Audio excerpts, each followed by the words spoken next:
पंजाब में तमाम 11 सेनेटर्स बिला मुकाबला मुंतखब हो गए हैं। इसमें पाकिस्तान मुस्लिम लीग नून के सेनेटर्स भी शामिल हैं, पाकिस्तान तहरीक इंसाफ के सेनेटर्स भी शामिल हैं। और इस पूरी सूरत हाल के पीछे कहानी ये सामने आई कि स्पीकर पंजाब असम्बली चौधरी परवेज़ इलाही साहब ने फ़ोन किया पाकिस्तान पीपल्स पार्टी की क़यादत यानी आसिफ अली जरदारी साहब को। अता तारड़ जो नून लीग के रहनुमा उनके ज़रिए नून लीग की क़यादत से रब्ता किया और उन दोनों जमातों को इस बात पर राज़ी किया कि इन तमाम सेनेटर्स को बिला मुकाबला जिस पार्टी की जितने सेनेटर्स बनते हैं उनको मुंतखब करवाने दिया जाए।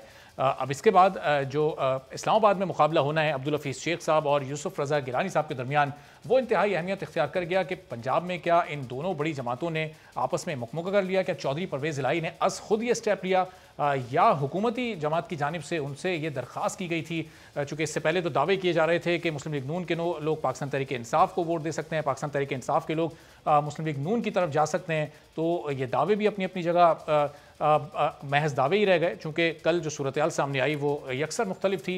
और अब आज मोहम्मद ज़ुबैर साहब ने जो प्रेस कॉन्फ्रेंस की अब्दुल हफीज़ शेख साहब की नामजदगी पर कई सवालात उन्होंने उठाए कि पाकिस्तान तहरीक इंसाफ के वो मेंबर नहीं है, पाकिस्तान तहरीक इंसाफ की मेंबरशिप का फॉर्म उन्होंने नहीं भरा, वो सिर्फ उस वक्त पाकिस्तान आते हैं जब उन्हें कोई वजारत या कोई बड़ा ओहदा ऑफ़र होता है और जैसे ही वो ओहदा ख़त्म होता है, जैसी वो हुकूमत ख़त्म होती है, वो अगली फ़्लाइट से पाकिस्तान से कूच कर जाते हैं। तो इस पूरी सूरत हाल पर गुफ्तगू करते हैं। कमल शोज़ब साहिबा पाकिस्तान तहरीक हमारे साथ मौजूद हैं। तो कमल साहिबा, पहले ज़रा पंजाब में कल क्या हुआ? ये 11 सेनेटर्स थे, 5 नून लीग के, 5 पाकिस्तान तहरीक इंसाफ के, वो बिला मुकाबला मुंतखब हो गए। अब वहाँ पर पोलिंग भी नहीं होगी। वहाँ तो हम उम्मीद कर रहे थे बड़ा कांटे का मुकाबला होगा।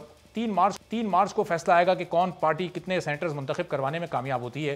ये चौधरी परवेज़ इलाही साहब ने क्यों खुद ये एक्शन लिया है या फिर बुज़दार साहब की जानिब से, खान साहब की जानिब से उनसे दरख्वास्त की गई थी?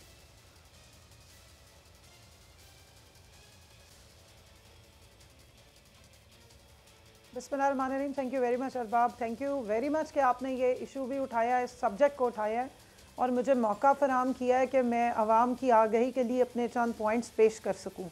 देखिए, पहली बात तो ये है कि मैं समझती हूँ कि अच्छा हो गया जो 46 वोट ख़रीदने का काम चलना था और अरबों खरबों रुपया एक हराम काम करने के लिए, एक सही काम के लिए हराम रास्ता इस्तेमाल होना था, वो तो रुक गया।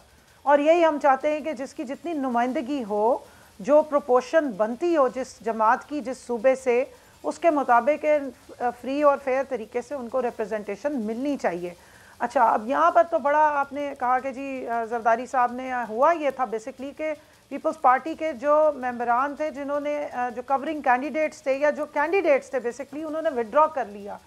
और वो कंपटीशन जो है बीच में, जो अददी कंपटीशन बन रहा था या जितनी सीटें थी उससे ज़्यादा के जो लोग वहाँ पर जिन्होंने अपने कागजात नामजदगी इलेक्शन कमीशन में फ़ाइल किए हुए थे, वो सब ने वापस ले लिए।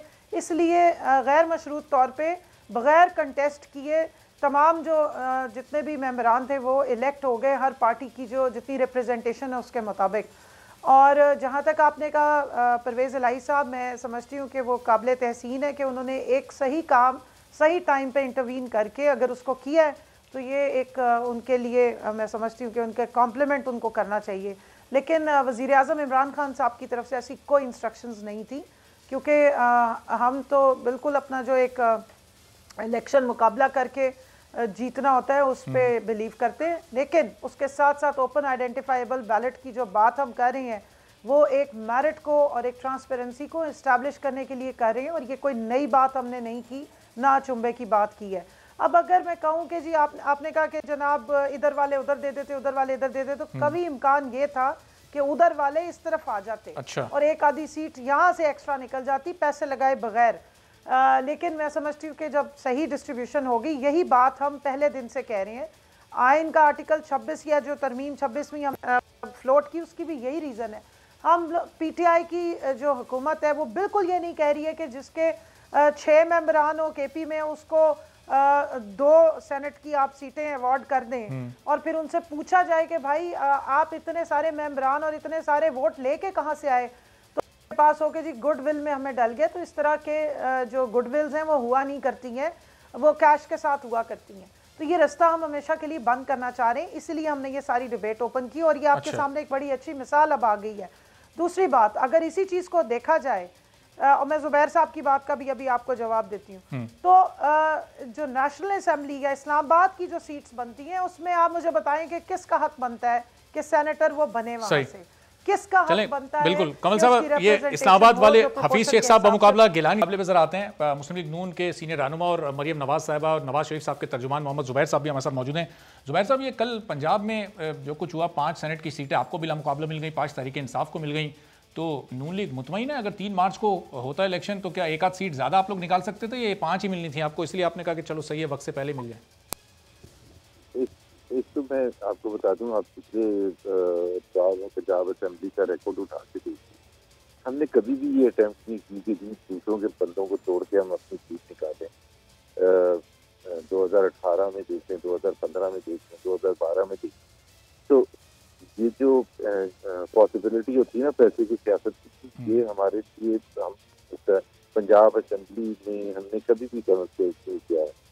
तो जितनी हमारी सीटें मिलती थी, अगर वो विड्रॉ हमारे बंदे कर जाते हैं तो वेल एंड गुड, क्योंकि हमारे तो फिर भी 28 बंदे शायद एमपी फालतू बचते हैं। अगर 28 बंदे कम भी होते तो हमें इतनी सीटें मिलती।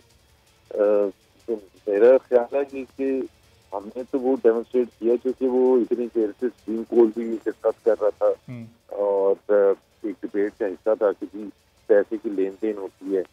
तो और हमारे साथ बिल्कुल जब अगर आपकी तारीख है कि पैसों के लेन देन में आपकी पार्टी कभी इन्वॉल्व नहीं रही, तो फिर अब गिलानी साहब पीडीएम के मुश्तरका उम्मीदवार हैं, फिर उनकी जीत की उम्मीद आप कैसे लगा रहे हैं जब नंबर्स पाकिस्तान तहरीक इंसाफ के पास ज़्यादा हैं, आपके पास कम है? तो फिर ये पैसों की चलें, जुबैर साहब को दोबारा कनेक्ट करते हैं।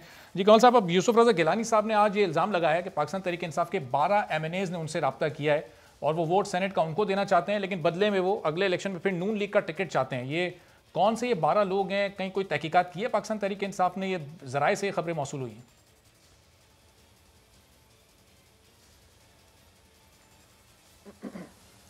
देखिए, दावे जो कर रहे हैं वो फिर नाम भी बता दें। अगर इतनी उनके अंदर जान है, तपड़ है, तो ज़रा बोले ना, खुल के बताएं आके कि कौन 12 मेंबरान हैं जिन्होंने उनसे राब्ते किए हैं और जिनको आप लारे लगा रहे हैं और आप फेवर इन काइंड या फेवर इन कैश देते हुए पाए जा रहे हैं। क्योंकि पीपल्स पार्टी की तो ये बड़ी ओपन एंड शट तारीख है। वो कहते हैं खुद भी खाओ, दूसरों को भी खिलाओ, सब राजी रहो। जरदारी साहब के नाम से भी उनकी हुकूमत के दौर में लोग फ़ोन करा के और पैसे ऑफर करके काम करा लिया करते थे। ये मेरे और आपसे ढकी छुपी बात तो है नहीं है। जहाँ तक इन्होंने बात की थी आज जुबैर साहब ने, यूसुफ रज़ा गिलानी साहब की शान में इन्होंने कसीदे पढ़े, बड़ी अच्छी बात है। ये अपनी कही हुई बातों से फौरी तौर पे कलाबाजी सियासी खा लिया करते हैं। इनके तो जो कायद हैं जो यहाँ से भागे हुए हैं, उनकी ज़ुबान आप सुन लें तो 200 कम अज़ कम उन्होंने फतवे जारी किए हुए यूसुफ रज़ा गिलानी साहब के चोर होने पे और उनके नाहल होने पे और उनके खिलाफ मेमो गेट में जाने के, और वो स्विस बैंक के लिए वो कहते थे खत लिखो और जरदारी साहब के जितने पैसे हैं बाहर से वो इधर बुलाओ, वो तो आवाम का खाया हुआ पैसा है। तो ये तो पूरी पार्टी, उस वक्त जुबैर साहब कहीं थे नहीं मेरे ख्याल में, इसलिए उनको याद नहीं होगा, वो स्ट्रगल में उस वक्त शामिल नहीं थे। और जहाँ तक आपने बात की कि हफीज़ शेख साहब PTI के मेंबर नहीं है, तो मैं आपके गोश गुजार कर दूं, इस वक्त जुबैर साहब ने ये बात की, जुबैर साहब ने, और फाइनेंस को वो डील कर रहे हैं, फाइनेंस के वो एडवाइजर हैं टू द प्राइम मिनिस्टर, वो PTI की हुकूमत है। मैं उन्हीं को ही बता रही हूँ ना कि वो PTI की हुकूमत को फ्रंट से लीड कर रही है। पाकिस्तान की डूबती नैया को बाहर निकालने के लिए वो इमरान खान साहब की ही पार्टी और उन्हीं की जमात और उनकी ही हुकूमत के साथ आगे लगे हुए हैं। वो कोई रेंटेड उस पर तो आए हुए नहीं है।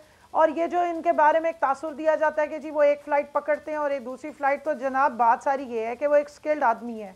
उनकी डिमांड है बाहर दुनिया में, एक पाकिस्तानी है, जैकबाबाद से उनका ताल्लुक, उनकी 6 नस्लें जैकबाबाद के कब्रिस्तान में दफन है, 3 दफ़ा वो पहले सेनेटर रह चुके हैं।